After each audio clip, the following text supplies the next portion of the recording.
sur l'utilisation des cellulaires en classe. Vous pourriez débuter une introduction telle celle-ci. Êtes-vous comme moi de ceux qui en ont assez d'entendre les sonneries cellulaires partout, au restaurant, dans l'autobus, dans les files d'attente et même dans les toilettes? Il est évident que l'on ne pourra jamais interdire complètement l'utilisation du cellulaire, mais il y a des endroits où cela me semble être une nécessité. Je parle des écoles, plus particulièrement des salles de classe. Ça, ce serait l'introduction.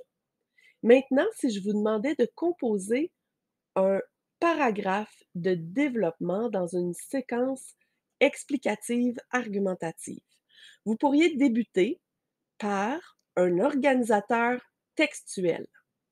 Tout d'abord, et là, vous devez poursuivre avec votre thèse. Je considère les cellulaires comme des sources de distraction et de dérangement. Ajoutez un organisateur textuel, personnellement, et s'ensuit votre argument. Donc, sur quoi repose votre thèse? Je vais à l'école pour apprendre.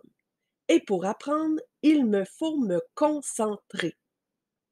Ensuite, vous poursuivez avec les fondements.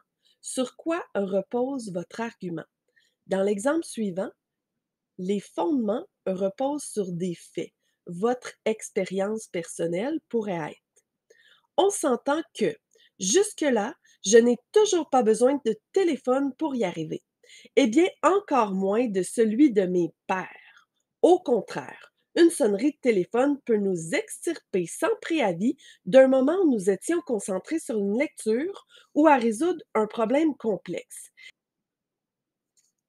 Et quand ce n'est pas les élèves qu'elle dérange, c'est l'enseignant qui sera interrompu dans son enseignement. Il nous imposera probablement une pause bien appuyée d'un soupir et d'une paire de yeux cherchant le ou la coupable. Dans l'un ou l'autre des cas, c'est toute la classe qui se voit perturbée parce que maman la trimouille appelle fiston pour lui dire qu'il a oublié ses clés.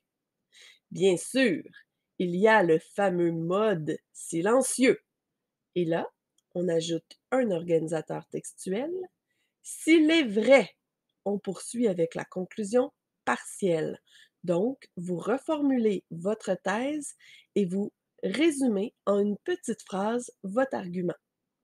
S'il est vrai que ce mode évite de déranger son environnement, je pense qu'il est une grande source de distraction pour l'utilisateur qui est constamment, enfin, disons souvent, en attente d'un message texte.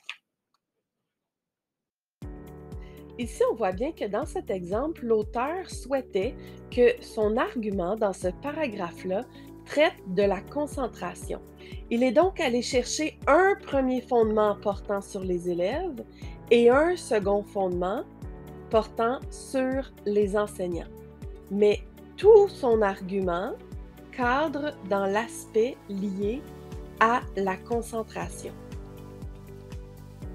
Cet exemple de paragraphe argumentatif est bien, il a du style. On voit que la personne est engagée dans son texte et donne de bons exemples clairs pour appuyer son opinion, pour appuyer sa thèse. Cela dit, il manque quelque chose d'important. Il n'y a pas de référence aux sources.